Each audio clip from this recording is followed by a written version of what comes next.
বার্তা এক নজর।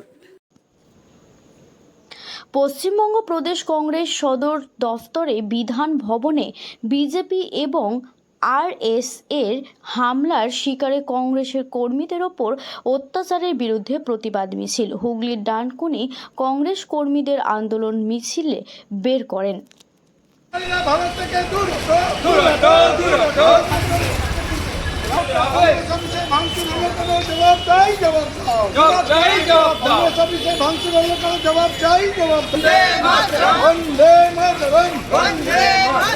ভোট চোর বিজেপি দূর হটো, ভোট চোর বিজেপি দূর হটো। হামলাকারীকে গ্রেফতার করতে হবে। নরেন্দ্র মোদী দূর হটো, নরেন্দ্র মোদী দূর হটো। ভোট চোর মোদী চোর।